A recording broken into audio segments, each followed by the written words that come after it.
If he can set some shooting records next weekend, Final Four, here we come. You're listening to Can't Read, Can't Write.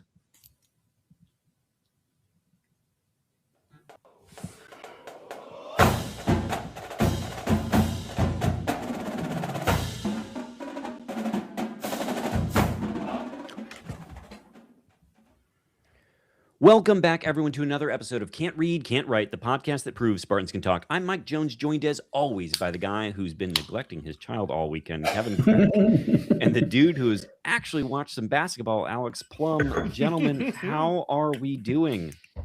I have eyes. I can see.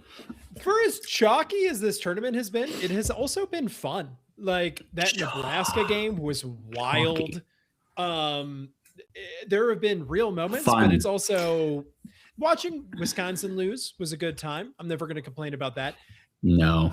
Should we all raise a drink for Gonzaga and ask? Poor Mark Few. Is Mark Few in the sauce right now at the drinking at halftime? Like, what happened there? I have no idea. But it's been a great tournament. Plum, what games have you watched so far? What have you enjoyed? No, I think that's it. Last night's two were quite lovely. Why do I not remember them? Brasky and whomever they played, Vandy. Great game. And then who was after that? I have the brain capacity of a lemur. Apparently, sometime after that. No, it was the last one that I fell asleep to last night. Don't remember now. Very fun. Lots of good times. Trying to pull up. Game? High Point, yes. Ooh, another great game. Man, I thought they were going to be able to do it. Yeah, so it looked good. It looked great. It looked great for them. So I don't know. What are you going to do? Been a good weekend, though. Been a very fun weekend. Watched several games on Friday. Watched the game before ours. So, Louisville, South Florida. I was really rooting for South Florida, and it looked like they were very close for a hot minute, too. So, good basketball. Very good. Yeah. For those listening, we are in the third quarter for the women's game right now. They are neck and neck with OU, and we're trying to find out who will be playing on Friday. UCLA is currently up to on UConn, 15 minutes to play in the first half. So a lot to go in that game. But the tournament, even when the favorites are winning, does not ever disappoint entirely. So, no. Cheers. Though it was, we'll get into it, but it was refreshing to have two games for MSU that were relatively drama-free. I agree. So, we'll obviously dive in, but we of course want to thank everyone for listening. And if we could ask the small favor, please share the pod with Spartans in your life. Rate, review, and subscribe wherever you get podcasts. Of course, you can follow us on Twitter and Instagram at Spartan_pod and on Blue Sky at SpartanPod. And if you're watching live right now and you've not smashed the subscribe button to YouTube, it would be greatly appreciated.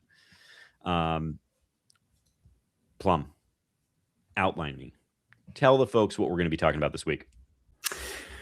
Well, we have got to talk basketball. You know, in March, or the month of Izzo, as we like to affectionately refer to it as, we don't talk football. We just can't do it. It violates religious covenants that we have. So we'll talk basketball. He can wait until April and die trying. We've got a beautiful win. If he had a better offer list, we might care. We might care. We'd go over it. But unfortunately, among the peers, not the University of Southern North Dakota at Hoople. And that's who we'll be talking about before quickly heading to Louisville and the great damage we wrought on the psyches of both teams. We'll talk Izzo a little bit. We'll preview the UConn or UCLA game before heading off Grand River and then taking your social media queries. All right, let's get started with this North Dakota State University at Hoople, Southern Maine, whatever. Look, I for one didn't think there was much that could be gained from this game. Now, in the aggregate of looking at it the weekend, it certainly was a good sign of things to come. But as we previewed, it was a very short team that had not played anybody all year long. Right. And so seeing some strong performances out of, say, someone like Cam Ward was unsurprising. But there are things worth celebrating from this game. I think it was a palate cleanser, right? Like 2 losses going into the tournament. It's good to kind of get your sea legs back aft under you. The matchup in a tournament of matchups, this was a bad matchup for the North Dakota State Hoopalians, I believe is what they're called. Because as we discussed, short kings over there at North Dakota State. So our bigs just annihilated them, including, I guess, another career day by Carson Cooper. Is that, I mean, that's the headline for this game, right? Yeah. What did he? Double, man. It was a delicious day. 20 points, 10 rebounds, went 7 for 9 from the field. And the only statistic that should matter in college basketball, 6 for 6 from the charity stripe. God, we love to see it. But it's true. He didn't have, I mean, he had to work for it. Listen, these are corn-fed Hooplians. And so the fact that, you know, he had to hold his own. He's not the meatiest guy, old Carson Cooper. He's certainly beefed up over the years, but he's not. He down here and slim in the head. Very. He can't be that slim in the head because his face narrow set birth control. Oh, that's true. Birth canal. Yeah. Yeah, he took it. He took it a couple of different ways. Jonesy, you brought up Cameron Ward. We definitely do need to talk about Cameron Ward. Tell us about Cameron Ward. This was Cameron Ward played fast in this game, which was really great to see. 6 for 6 from the field, 1 for 2 from the line, which I'll note, I believe is a uptick on the field free throw percentages for old Cam Ward. 2 blocks, 1 steal, at 1 board in 16 minutes. I don't really love that, but all in all, strong performance out of Cam and was a factor in this game. But I think the bigger story here was Cohen Carr. Yeah. 17 points, 4 boards, 2 assists, 3 turnovers, admittedly, but a block and a steal. Carr had a weekend, and this was the start of it. This was foreshadowing. Also foreshadowing, Trey Fort. Do we remember what we said about Trey Fort just a few weeks ago? We got to talk about this. I want to. Okay. We're going to talk about the next game here in a second, but I am bothered. Is this related? Wojcik also played 8 minutes in this game, but is this starting to happen because Wojcik has this shoulder injury, or is this happening because Wojcik decided he's going to start attempting to score? So Izzo's like, screw it, we're just going to go back to Trey Fort. No, because they're playing together. They're on. That's also true. Together. Yeah. I'm confused because I'm not sure what changed for Trey Fort that suddenly got him playing time.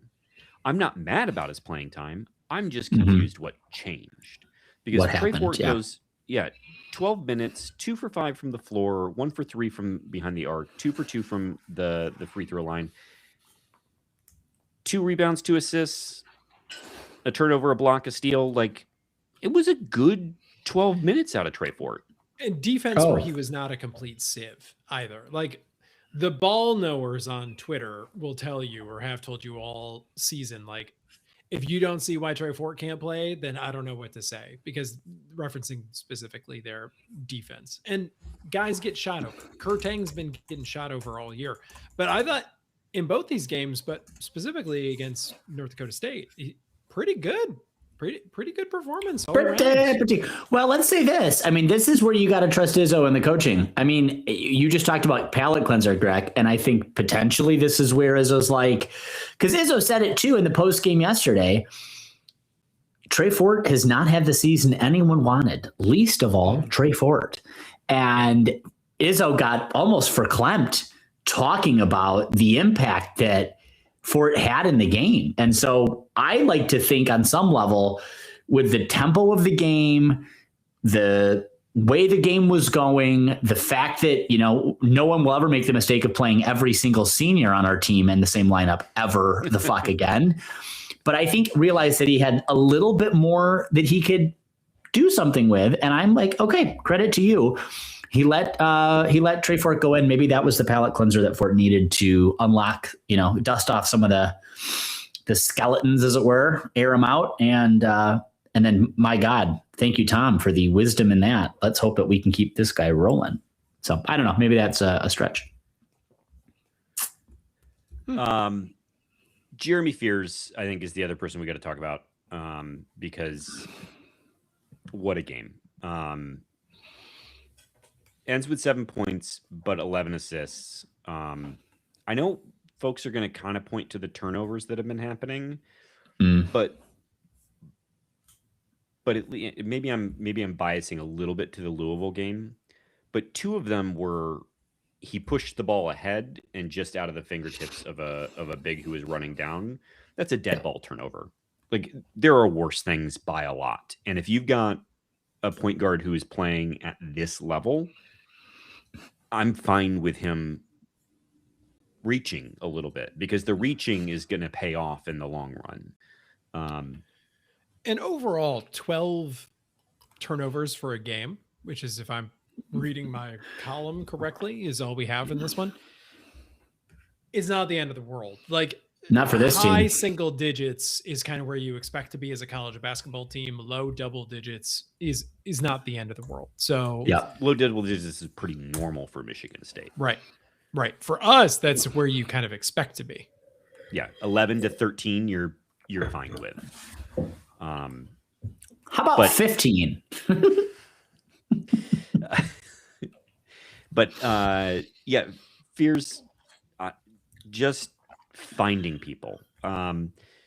Jordan Scott had, I think it's worth mentioning, a fine game. I don't know about fine game, but go on.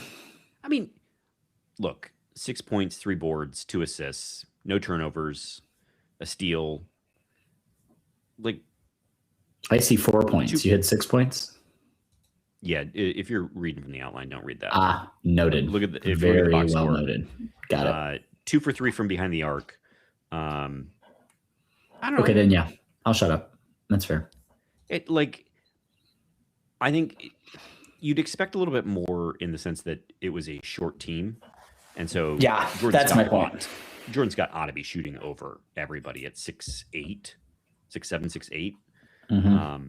But we're going to need him at some point in time, and so frankly, well, let's talk about what we needed him yesterday.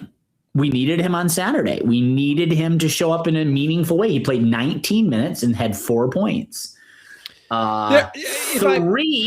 Three turnovers on those 4 points in almost 20 minutes. At this point, if Trey Fort is ascendant, let's let that happen. Now, I know what you're going to say, and that is he's 12 years old. He looks 10, and and you're going to say that, he's been fairly well, maybe he has been. I don't know, but we're going to play. I actually want to see. I'm going to look this up while you're talking. While you're telling me while I'm wrong, I'm going to look up his performance against UCLA the last couple of games, because we're going to absolutely need him. Whoever we get on Friday is going to be a much better shooting team than either Louisville or the Hoopalians. And so if we can't come to play basketball in that meaningful way, which is the way that Jordan Scott has to deliver, then we won't be going to the Elite Eight. I would just say that, yes, he has struggled offensively, but there are other areas that he has contributed meaningfully to the team.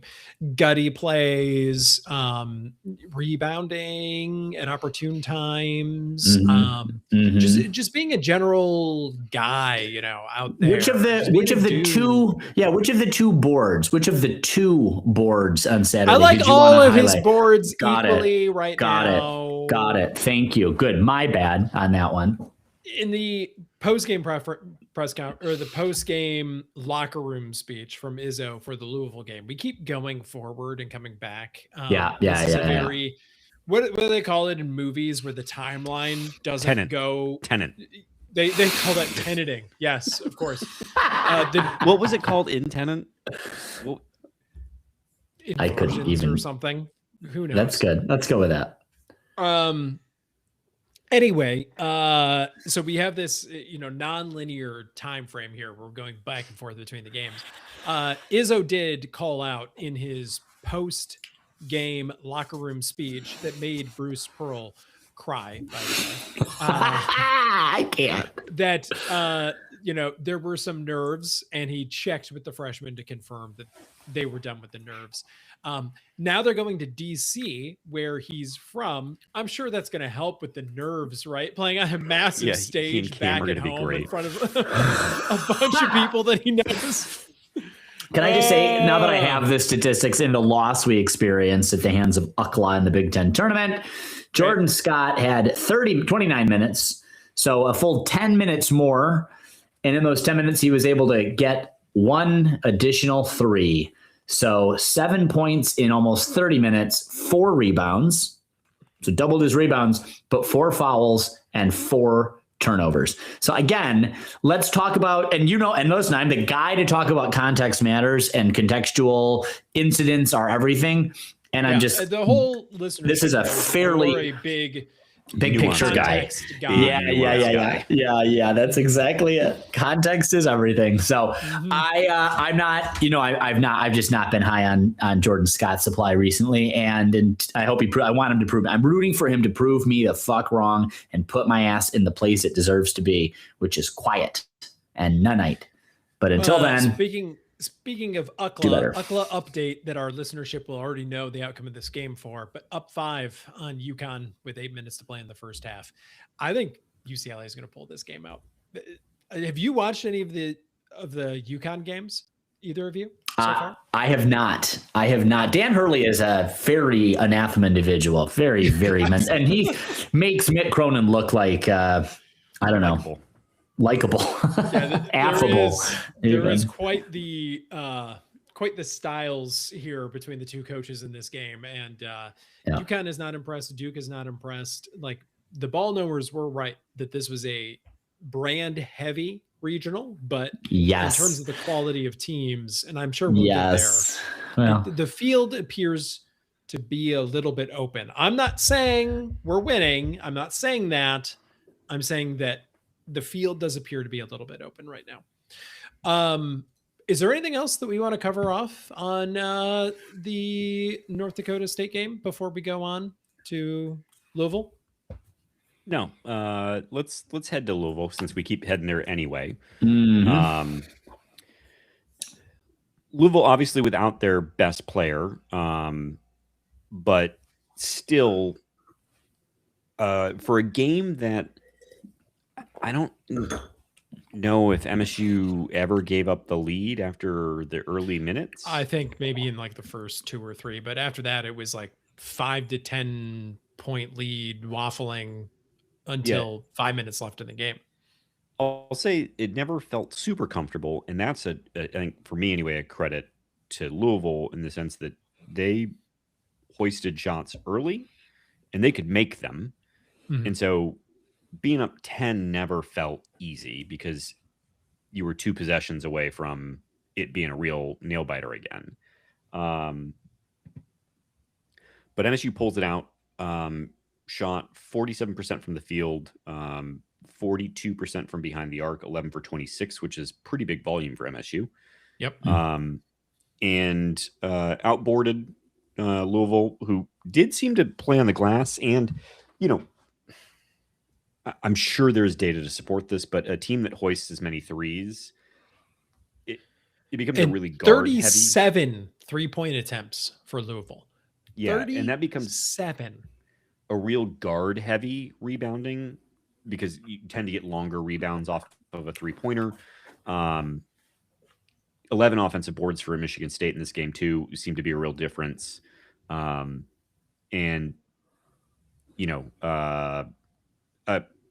an excellent game out of Jeremy Fears, 16 assists.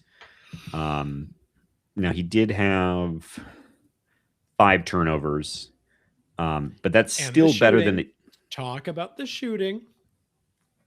That was like a year and a half ago, man. This guy over here. But that's better than a 3-to-1 turnover assist to turnover ratio, which is still pretty great.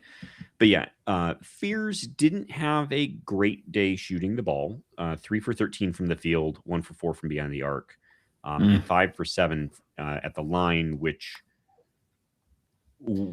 there were a couple that were missed in some moments that seemed to matter. But sets the MSU record, breaking Magic Johnson's record for number of assists in a NCAA game, and 3 short of the NCAA record for assists in a game. America's best point guard. Yeah, incredible. A real Ray guy, you know? A real Ray guy. Walter Camp. The Walter Camp Award winner, Jeremy Fears Jr. Yeah, I appreciate the assists, and I appreciate that we need him. There were also a couple attempted, a couple of his attempts to draw fouls that didn't work, and then cost us time and opportunities. And overall, pretty good game from him. But this belongs to Cohen Carr, right? Hopefully this is the Skynet game for Cohen Carr, where he finally becomes aware that he can do these things on a consistent basis. I don't even care that he hit the 2 threes. Like, I'm thrilled that he hit 2 threes, but to me, him in this game will be that sequence where he had a dunk, gets back on defense, blocks a shot from Cronwell, right? And then recovers his own block and goes back down the floor and scores again, right? I don't. Did he score? Or maybe got a foul. But yeah, he might have drawn something. I don't think he scored. Yeah, I think he drew a foul. I think you're exactly right on that. That sequence of events from one dude affecting the game entirely for that, whatever that is, that full minute of play.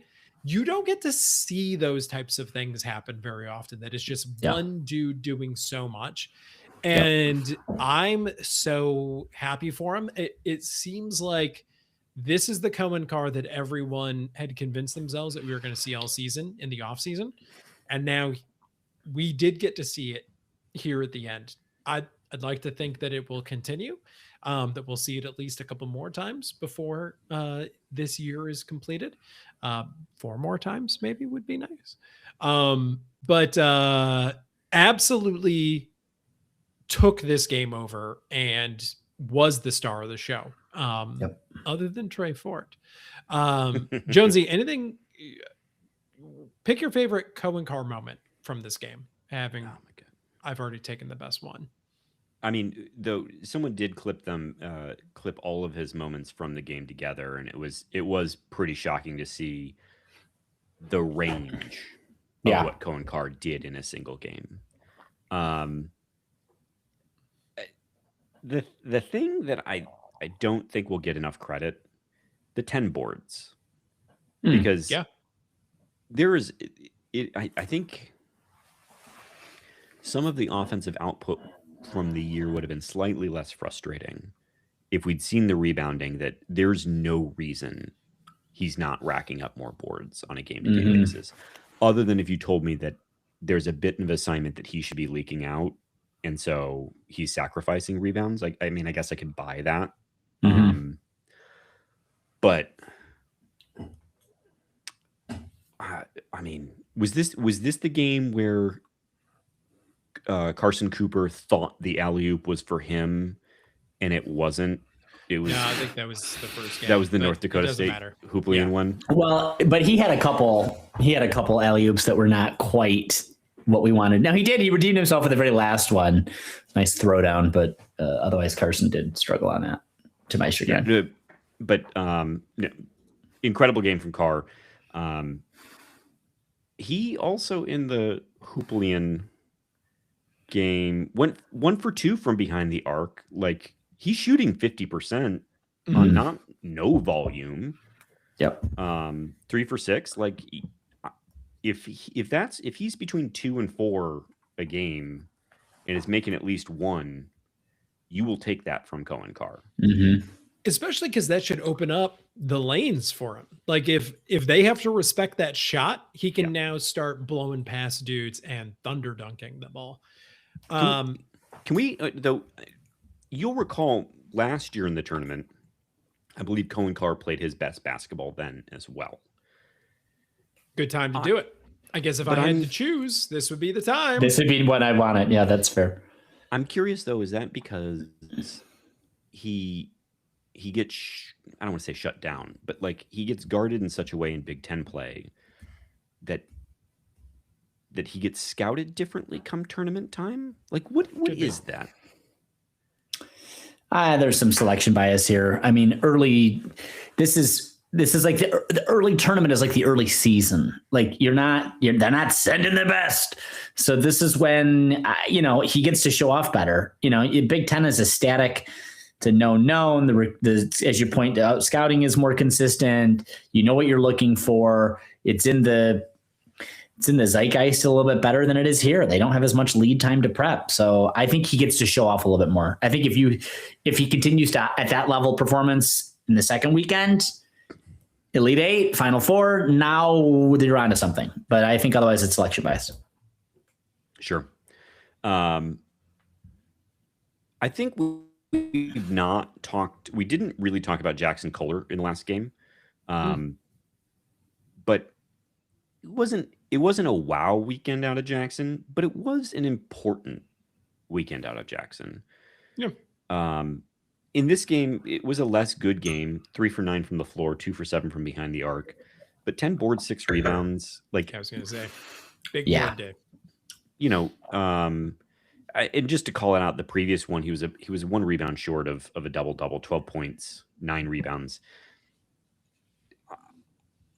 Jackson Kohler continuing to I think his usage needs to stay up, even if the efficiency was slightly down in this game. I think that's still fine. Jerk guy months ago asked us how many double doubles that Jackson Kohler would get this year. It seems like those sort of calmed a little bit.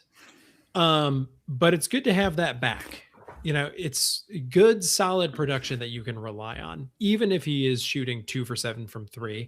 I know. I'll still take it. But he had one big one at the end that timely in his makes. It's true. That's fair. But one can make the case that more consistent earlier, the timeliness is less. There you go. Important, but again, I don't want to call, the winning is the winning. But no, you're right. Jackson Kohler is flatlining. He is plateaued, and he is in a asystolic rhythm here. We need to do something desperately for him. Get him the paddles.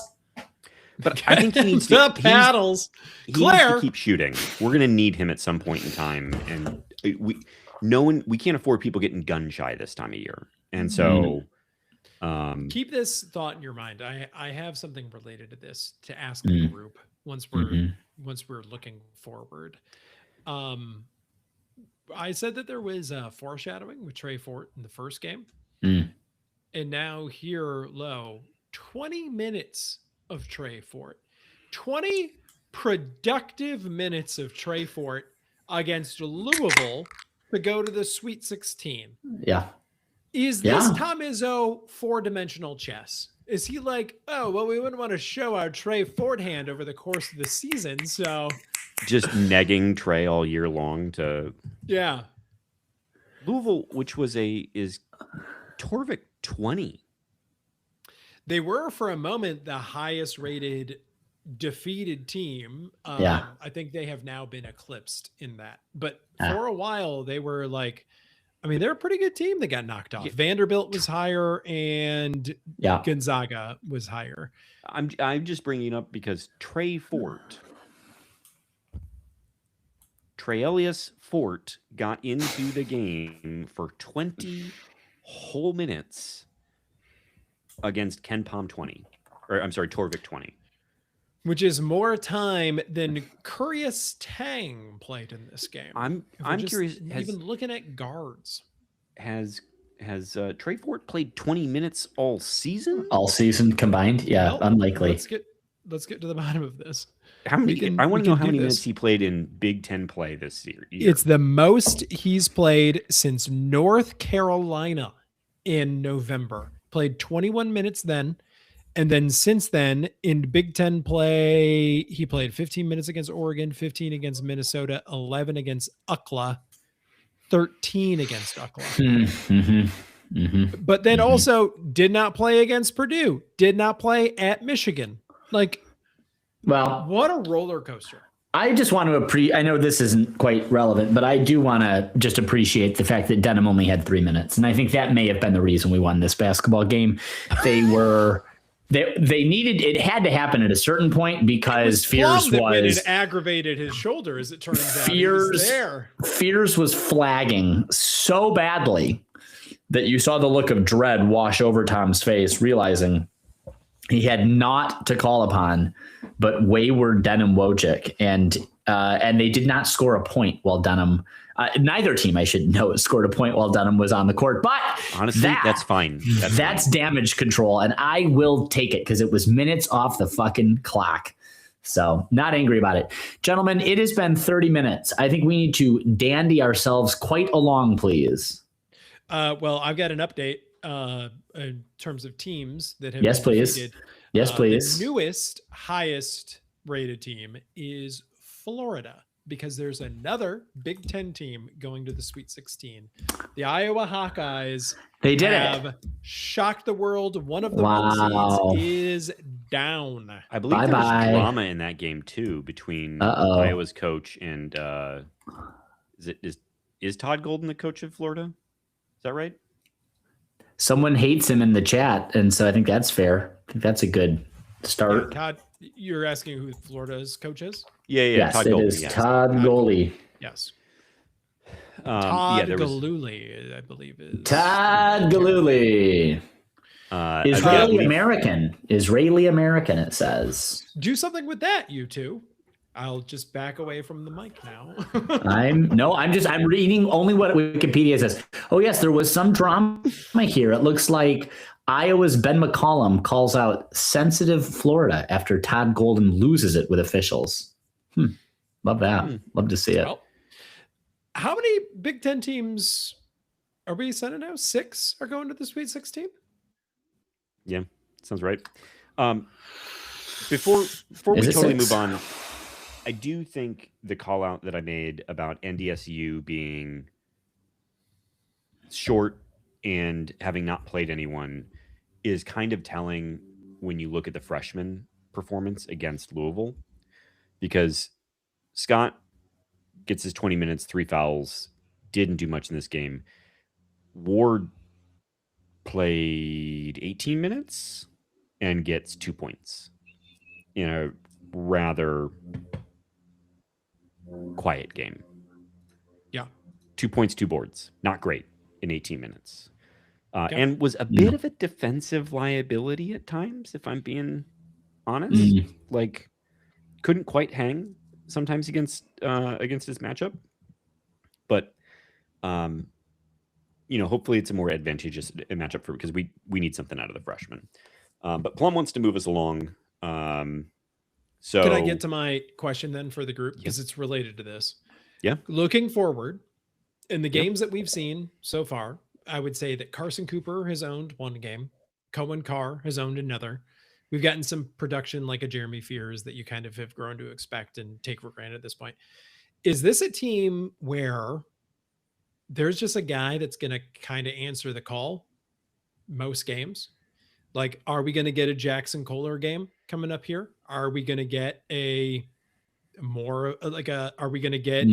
Kerr Tang Reigns threes? Like he has like 7 threes game coming up here. Like, is this an ensemble cast that might be able, I'm not saying we're winning, but might be able to take us some kind of distance, as it turns out. Can I ask your question differently, but kind of the same? Sure. That's what hosts do. I think I like that. I think part of what you're also saying is that given Jeremy Fears' ability to distribute the ball, and we saw, I mean, some of the assists that he had were incredible. Like, I mean, his ability to use his eyes to move defenses around, that there are a lot of different ways that this team can score, and you can't stop all of them. Sure. Like and subscribe to that. Let's go. So what's going on in UConn Upload? What do we have? UConn's up 5 now. I'm unsure. 4 minutes to play. The Oh, listeners will really appreciate all of these live game updates. In case they know. We got people watching live. Yes, verily. So this makes it 17 Sweet 16s under Tom Izzo. Who did it? Vanini had the stat about Tom Izzo in the second game of the weekend was what is 28-9 or something like that. But something along those lines. Yeah. The more interesting stat was 7 of those 9. Yeah. Were one seeds or the eventual. Yeah. Was either champions, one seeds or the eventual national champion. I didn't know that second part of it, which was, and the meaningful 2 instances were Duke in 2022 and I'm forgetting the other one that Syracuse. We all know that. You didn't have to bring up the Syracuse game, the Ben Carter game, I presume. It said differently, the Jaren Jackson game. Very good. Do you think maybe that's why? Do you think? I have a new theory. Do we think maybe Trey Fort is getting all of this play because Tom Izzo has a senior transfer rule for the NCAA tournament that senior transfers that haven't played all season need to get a lot of run in these games? Jonesy is about to really had a strong emotional reaction to that question. Really tickled his goat. That's nice. Tickled his fancy, rather. It's good. I like it.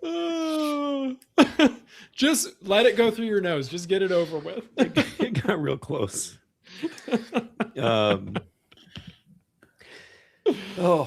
Okay. Take that one, Vanini. The Ben Carter rule. Tom Izzo's Ben Carter rule. Okay. Per MSU, I think this is interesting. Cooper, Kohler, Carr, and Fierce have combined for 64% of the team's scoring this season. I guess that's not totally surprising. But it does sort of indicate how important the supporting cast is for somebody to step up and make a contribution. Let it be Trey Phileas Fordington, the 26th, please. Maybe so. We're heading to Washington, D.C. after this, where the James Madison crew will show up rowdy as ever. Yeah. If you lived in Case Hall, we want to see you out and about. Looking at you, Mark Allen. Looking at you. I hope he's there. I think he's going to be, actually. He said tickets were going for $400. Was the cheapest he could find him. He was hoping they were going to go down a little bit. So I don't know why they would go down. Yeah, well, I don't know. Only going to go up. Only going up? All right. A lot of JMC kids want to get into those seats. 400 might be a little steep. Yeah. James Madison college students can't afford that. It's not like it was the engineering school or the business school. They got doged earlier this year, so yeah. Oh, that's right. They're looking for help. The MSU State cohort is live on LinkedIn at the moment. Oop. We love that. Love to see it. So we'll take the winner of UConn or UCLA, and then after that, it's the Johnnies or Duke, right? Correct. And having watched a fair amount of that game, I don't want to play this St. John's team. They like to turn you over. They've got length. I think it's a bad matchup for us, and I think they're going to beat Duke. So that could be a problem. Not everyone minds getting turned over with length, so I'll just let you know that. I'll let you know that. You might want to guard your... Well, MSU might be in for a good time in the Elite Eight. There we are. There we go then. Hot diggity dog. I'll take St. John. Fucking Rick Pitino can go and Rick Pitino himself. That's what he can do. Rick roll his own Pitino. We get a couple other things not on the outline to chat through. Of course, the hockey bracket has been announced. And MSU is headed out east to Massachusetts, where they are playing a whole bunch of teams from out east. Mhm. We got Dartmouth and Playing UConn, and someone who was the other? Is it Colgate? No, Wisconsin is in our bracket. Wisconsin. That's right. Yep. And then we of course need to. So there might be 2 games against UConn this week. We'll find out. Listeners will know. We need to, of course, celebrate coming in second. The MSU gymnastics team we love runner-up. Second place. Silver medals. We'll take it. Yeah, love a silver. Silver medals playbook, I believe was the. It is wild how name. if UCLA hadn't joined the conference, this would be the golden age of MSU gymnastics. It really sucks for MSU gymnastics that right when they got elite, one of the best programs in this sport was like, hi, we're joining your conference right now. We're here. We have literal Olympians on our team. How about you? No? Yeah. Do you have any literal Olympians on your team? What is this Jennison Fieldhouse we're playing in? Is this from the 1910s? Met our friend Simone. Shit. Either way, still strong accomplishment from Michigan State. I think if we can stroll off Grand River for a moment, something that's come to my attention that's worth mentioning is the NCAA has apparently put severe restrictions on the schools' ability to tweet out, Facebook out, whatever, clips from the games. Yeah. This is bizarre. It's not only bizarre, but it is short-sighted and dumb. Because engagement with these are all micro communities that exist that feed the tournament. No one is a fan. Yeah. People tune in to March Madness, but it's sort of like wearing a Big Ten hat. No one wears an NCAA hat. Right. That is definitely true. You come into this by virtue of a kinship with some school. And so the idea that you're not going to allow us, like, you essentially have a multi-level marketing scheme going for you here. And the fact that you're not allowing the schools to go out and cultivate fandom is insane to me and short-sighted. It's kind of the same idea of like, what if we made a super conference? It was only the 20 biggest brands and then they played each other all the time. Like all of the other schools will just file into one of those fandoms, but that's not how college works. It's the guys that are running the TV stuff are just sucking the life force out of this sport right now. They've got to have all come from PE, right? All of them. It comes from just where we are these days of like, get every red cent you can out of everything, and the future of these properties be damned. It doesn't matter to us. Yep. We want this. It's like several $1,000s in licensing, right? That they have to pay just to be able to share on social media. They're like, we'll take how many brands? Some brands are going to pay for that. Like some are just going to do it. I wouldn't be surprised if we have just done it. I haven't been paying attention, but I don't think we have. Interesting. I mean, it's fairly easy. You just retweet whatever they're doing instead. It's fairly easy to get around. It just limits your ability to create your own content. I just, they're so dumb. Time after time in so many different ways. So dumb. Plum, anything you want to say about the NCAA? I have so many things I want to say about the NCAA. None of them will be additive, particularly now, after you've said it so well, Kevin. It's an idiotically run bunch of bumblefucks, and they should really consider. This is their big payday for the year.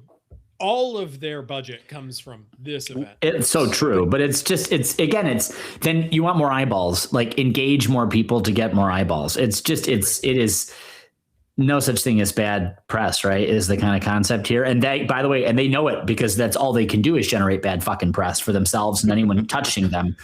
So it really is. It's alarming. It's utterly alarming. Greg, you did share over a story. I don't know if we want to chat about it now. About Kyle Whittingham. Do we want to touch on that? I haven't. There were a lot of words. The title of the podcast is Can't Read, Can't Write. I haven't gone through the whole thing, but the gist is it was not sunshine and roses over in Utah, as there was that parting. Yes, correct. That's right. Yep. It does very much seem as if he was on his way out and had negotiated for himself basically a 1-year extension. I mean, that's what it was. It was basically a 1-year extension. He asked for a raise. He was told absolutely not. And you will stay as head coach in name only.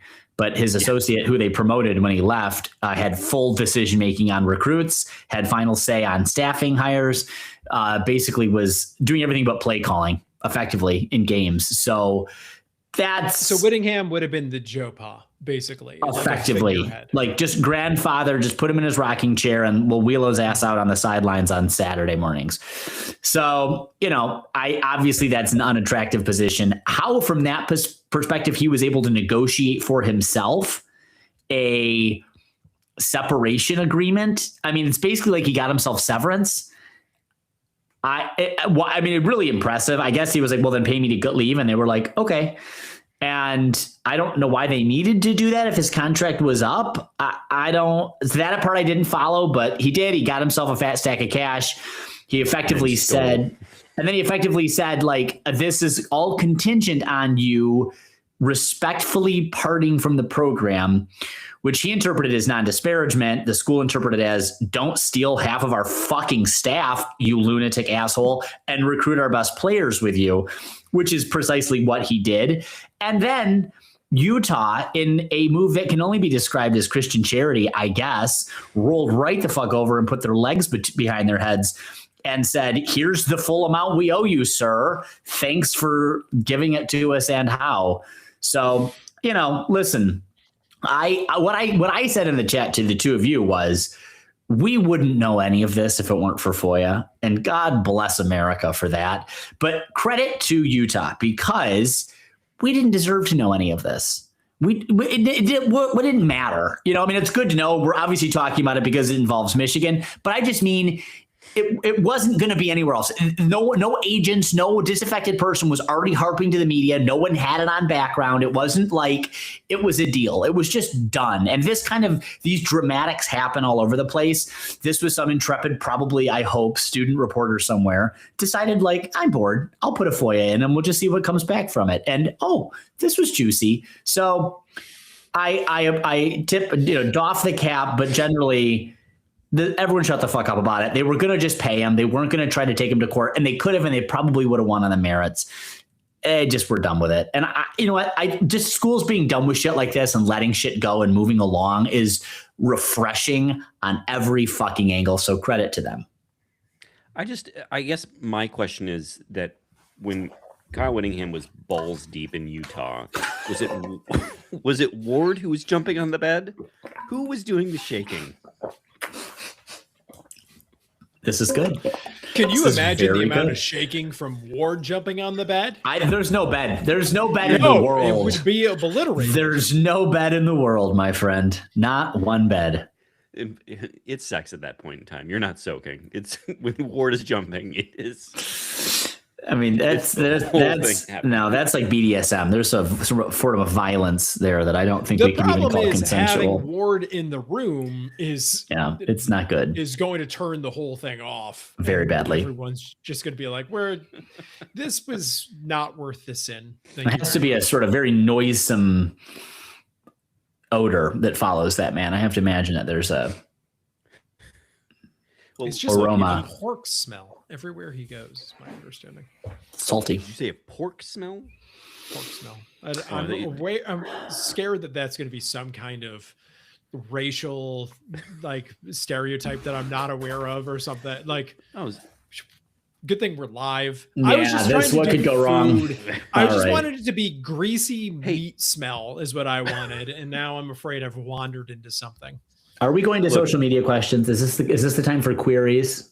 It is, but you guys were talking about food, and while I grab a beverage, I figured you all could talk about a place where you can get a non-Ward manual smelling meal that is tasty. Thank you.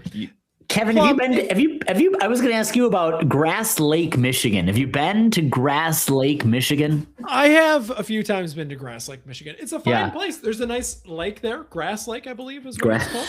It is indeed, I believe. Yep, I've been on the Grass Lake a couple of times. Okay. And you know what? When you're out, you're water skiing or whatever, you're gonna work up an appetite. Is there a place to satiate that appetite? Maybe get some pork. When you're that far in the country, Kevin, I gotta tell you, there is one place that you want to go, and that is Grass Lake's finest. I almost said Momopolis. Grass Lake Country. Grass Lake Country is exactly right. No, that's not what they call it. They call it Mama's Mercantile and Eatery, not to be confused with Momopolis Mercantile and Eatery, which, to my knowledge, hasn't been opened yet. Might be in Ottawa. Until then, it just sells roots and sarsaparilla. Anyway, Mama's Mercantile and Eatery is quite the place. You have to go. You need to stop Clear Lake Road exit off I-94. You cannot miss it. Turn right or left. I don't know. It doesn't matter. You're going to get there. It's the only restaurant. On which direction? Which cardinal direction. Yeah. Just get there. Go north off the exit. We'll say that. And when you do, you're going to love it. Fantastic pizzas. It's got to be all made from scratch, but they use and source a ton of Michigan ingredients, Michigan cheese. I don't know if we're getting Michigan tomatoes in the pizza sauce. We'll have to inquire on that. But the cocktails are divine. The desserts are there to come for. The burgers, obviously, juicy and oversized. So tell them that we sent you. They'll probably spit in your food. But if they don't, 10% off your meal for the very sake. They might spit in your food and give you 10% and give you 10% off. Listen, it's a real risk. They wouldn't normally. They have ethics about them, but God, we like to bring out the worst in everyone that touches us, which is why you, dear listener, tune in week after week. So yeah, check them out. Mama's Mercantile and Exchange.gov/biz and check out 10% off next time you're in Grass Lake. All right, let's do these social media questions. Up first is our dear friend B-List, who asks... It's been a while. The NCAA tournament brings them out. Brandon, we've missed you. I think we all came up with this metric, so I'm gonna pass it to both of you. Is Cohen Carr that A, guy, B, dude, C, dog, D, all of the above? I'm at C, dog. Yeah. I think he's giving me real Spartan dog energy right now. I want to see consistency into the Elite Eight before I'm willing to go beyond that. But he's definitely no 4L yet. No, well, that's rarefied air. Let's be really explicit. He needs to graduate. He has to graduate. That's exactly correct. Yeah, that's it. Jonesy, when you were on Sheehan this week, which you were, plug for that, when you were rooting around over there at Locked On Spartans, did you find any of that SD Pharrell gear in one of those like Matt Sheehan trunks that he's got in the back? You know, he showed up in the green room with it on, and I said, "Take that off." I want one of those SD Pharrell sweatshirts so bad. I wanted one so bad. I didn't want one at all when they were relevant, but I want one now so bad. Next up from Jess Sip. Good to have you back too, Jess. Good to see you. Jess. First question. MSU has made it to a Sweet 16 a total of 15 times since the year 2000. As MSU fans, is the Sweet 16 a baseline expectation at this point? Yes, and Tom said as much. He said as much in his post game yesterday. So, yeah, I think that's got to be. Yep, that's exactly what he said, and you are correct, Jess. Next up from her, Mike. I guess Kevin. Well, Kevin, congrats to you and your lovely paramour on your baby. Jess. Your employee. Social media manager. Any offers to give you U of M baby clothes yet? And if so, how would you destroy them? People know better than to do such a thing. No one has tried to troll me yet with this, but there would be some kind of acid bath situation that would take place. Good. And it will would be happen. ceremonial. Well done. People think it's really funny and cute to use your baby as a prop in this, and it's No. exhausting. Yeah. People hate that. Next up, Tigers fan 63. Michael is defending our front court like playing whack-a-mole because you never know who's going to pop off. I think I said something to this effect not that long ago. Yeah. Look at you with your whack-a-mole references. Yeah. Plum, better Spartan, Trey or Trey? We already know the Or answer to the guy that. Who left? Listen, only one of them is a Spartan dog in the current, as aspiring, as it were, in this direction, in this cardinal direction. And only one of them is still playing college basketball at this point. So Yeah. Anti-Trey also just gets goofier looking with age. God, we dodged a bullet on the goofy train there, and happy to see that. Really did. And that shouldn't matter, but I think we all know it does. All right, Kevin, next up from Thomas. Zombie Aussie, what's been the key to Trey Fort's recent great play? A little more trust in a senior season lock-in, or flying backwards 40 feet every time he shoots a three? Have you noticed this, by the way? Because this is a phenomenon. He got the and won 2 games in a row, right? 4-point plays. Yeah. I actually think he missed the 4th point on one of those 2, but let's not parse it out. I will trust Plum on that, whether or not he hit the free throw. I care deeply. That's got to be it. It's got to be his ability to pick up a foul. All of our guards can pick up a foul, and that helps. Next up from Thomas, I love how aggressive Coach Freilich's defensive press is. Yes. And they lost, unfortunately. Yes. They lost by 6. But will she need to tweak her philosophy to incorporate more rebounding to make it further in the tourney? Whatever she did, it did not work. Seems like all the top teams do that really well. Tweaking or I think Wow. she needs to probably recruit some additional size is the bigger thing. She's still rebuilding this roster. who was the New Mexico lost, right? I don't In know. the women's I tournament? will say, Wasn't I this was the watching the press against Colorado State, and it never really seemed to work. And I was like, is she going to just do this the whole game, whether it works or not? Or it didn't matter. They won. And yes, I know that she does really like the press. Whatever, Thomas, she did, we'll have to improve for next All year. right. Next up from Beth. Plum? Beth? Would Divine coming back at this point be a good thing or not? People will remember when he got injured, they were like, maybe he'll be back from the tournament, but so Beth remembers. Is there a danger playing with the current trajectory and chemistry of the team? Yeah, I don't know. I mean, I would say you can't bring him back in the tournament like this. Ooh, if he was taking 3 minutes from Denim Wojcik, Oh. would you still? Okay. If you fair never had to see point. Denim Fair Wojcik point. again. I just mean if I expected him to play the way that we were watching him play, that would make me nervous in minutes. But no, you're right. Yes, if it was about thank you very much. But to be fair, a bucket and a fucking mop could go onto the court and do, about the same amount of impact as Denim does. So, Louisville notwithstanding. So. Next up from Beth, ever since Baby Grooch came along, Jordan Scott has been off his game. Are these two things connected? Can something be done about it? I don't We have like a real this Highlander connection that you've situation. made. There can only be one. I think technically, and I do have to be technical about this, I think the first game that she was alive, he played really well, and Okay. I was excited about it. And there was like, "Oh, Jordan, look what!" And then it since Has not been that Taking his case. life force. yeah. Well, I will say this, dear listener. I was in the Lansing Metro Capital Region on Wednesday and did Stopped at desire. Mama's Mercantile. I for breakfast and lunch, in fact.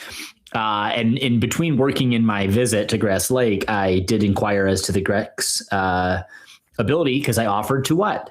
Come and give your little one a light shaking, a gentle shake, so as to help reorder the universe. So Beth, I'm with you. I was trying to do my part. Unfortunately, the parents were not supportive of the offer, and thus the baby was unshaken. And I'm sorry to... At that time, she was deep in cluster feeding, and I needed something for a shake. Got it. So I would have been down for that at that time. Very good. Social media manager didn't like the idea. Alas. Not the last time that Uncle Plum won't be allowed to come over. Next up from the Maple Leaf, did yesterday's MSU and U of M performances change your mind about A, the likelihood of an MSU U of M championship meeting? Well, there's a lot of questions here. B, whether you want that meeting or not, or C, what you'll do after the results of that potential meeting. I want to be very clear. I don't want that meeting. Agreed. There could be nothing worse for my long-term health. That's right. Than that. Except for if we win, which is 100% a possibility. I'm not saying it would 100% happen, but we talked about this after the last Michigan game. They don't want to see us either. No, but I'm getting anxiety just thinking about the lead up to that game. Can you imagine Indianapolis? Like the bars in Indianapolis, the cops. Oh my God. The cops would have to shut the city down, I think. It's one thing to lose to U of M, but the idea that a loss to them could result in them not only getting a national championship, but then being the most recent Big Ten national champion. Hi, I don't want to talk about alternate reality. Yes. What about the reality of beating U of M and getting another national championship out of it? Also, that's my preferred solution, but I still don't want to play them again. This is the hubris of 2016 happening all over again, Greg. Don't do this. We want them to lose, and we want them to lose sooner rather than later. I do want them to lose. Yes, I do want them to lose badly. It's very exceedingly unlikely to happen, though. Yes, and honestly, they've as a 1 seed, they've earned it, but like they haven't even remotely had the test that we just had this past weekend. So nothing about this has changed my mind. And what do you do after the result of that potential meeting?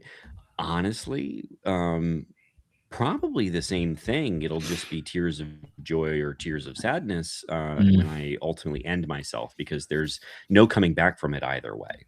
It's either the greatest moment that'll ever happen in my life or the worst. So next up from a Maple Leaf, how much will the contentious relationship between Izzo and May weigh upon the outcome of their next meeting? Heavily. They don't like each other. That's clear. Okay. And honestly, it's the way it should be. Tom just needed a year to get used to hating somebody that much. I think he'll be back next year in the saddle. Next up is Jason Fry. Jason asks, am I the asshole? I think I'm progressive and open-minded. But Plum, listening to Tamika Catchings do color commentary of the MSU women's basketball game was unlistenable. She has a very pronounced lisp and is extremely difficult to understand anything she says. It's an ableist opinion, but it was horrible. I like how you threw this one to me. Thank you for that. I would just say I don't know anything about Tamika Catchings. Now, that is a delightful name. And it sounds like Tamika's going to be catching some hate on in life in general. Some strays, I guess, is what I wanted to say. Though I'm not sure. So I don't know her. I don't know how bad this lisp is. I'm not sure how unlistenable it would have been. Right. It was pronounced. Was it? Word for it. Yeah. Mm-hmm. But how was the pronunciation? But could she? Oh, no. I'm sorry. I am sorry, but I'm not. And I'll tell you why. And let me just say this hypothetically, because someone is going to come for me and they'll be right too, but I'll just say it this way. Knowing not her or anything else, in this world, we can't all do everything. We just can't. I can't play basketball. I can't actually play almost any sport well. And I would like to be able to, but I can't. I'm not tall enough to do many things. I wasn't born rich enough to do others. I'm just saying, my point is, all of us, the world is not, and no matter what America pretends to tell us about the world is our oyster. In fact, there's just many things we can't do. And, if you're going to go into broadcast journalism, there are some things that I think rightly audience members expect to be able to get. And if that is a clear enunciation of an articulation of facts, information about the sport you're experiencing, then I would expect that would be a fair and reasonable expectation. So, what do you want? Let the broadcaster know. And maybe we can say this is why Trump was elected, because the woke fake news left media loves to do this kind of thing. Obviously, I'm not sure that I believe that, but I'm making a straw man argument for the sake of my meta point, which is, Yeah. You guys want to know a little bonus to this question? Yes, I do. The official of the game spent a lot of time at the microphone reviewing plays and announcing the outcomes. And also a bit of a speech impediment. And I was like, is this a requirement of this game? But you know what? But again, but no one expects the officials. An official that no one is not there. Right? Yeah.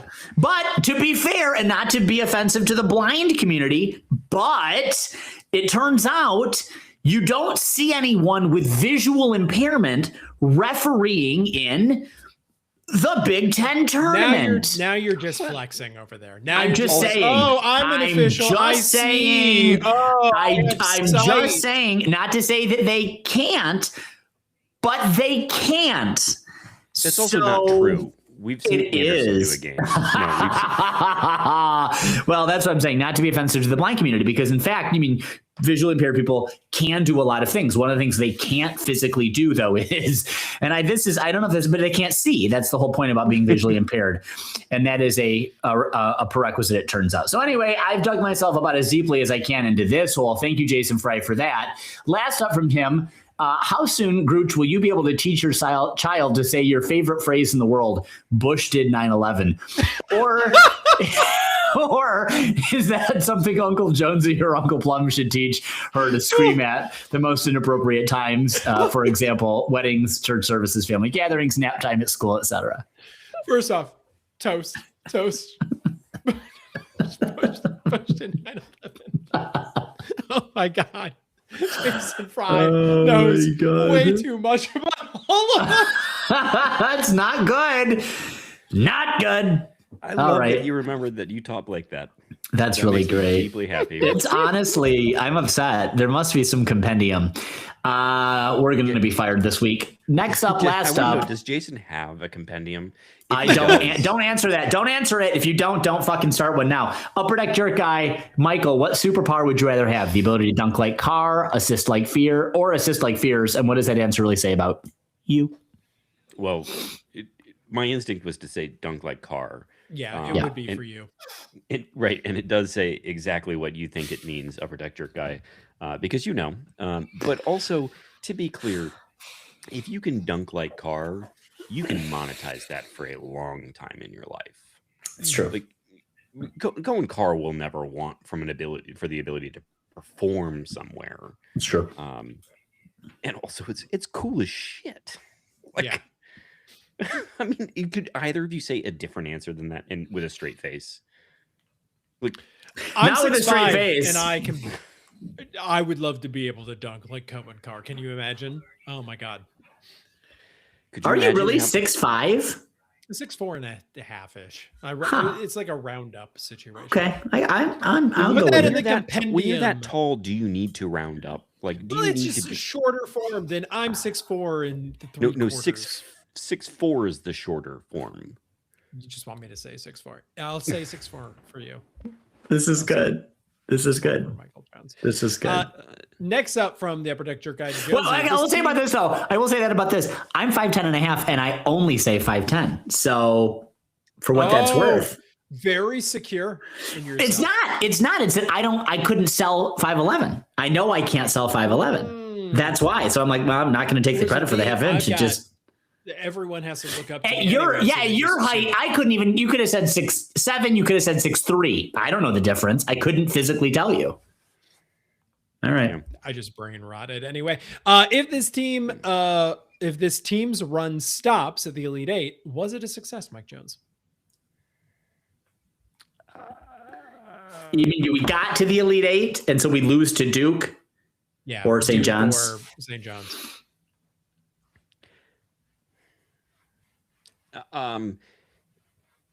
That's so hard.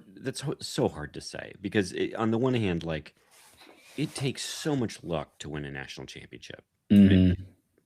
The number of teams that have won a national championship who like you're like, oh yeah, no, obviously they should have won. Well, it turns out, and they have to win an Elite Eight to win the national championship. Maybe that's your point.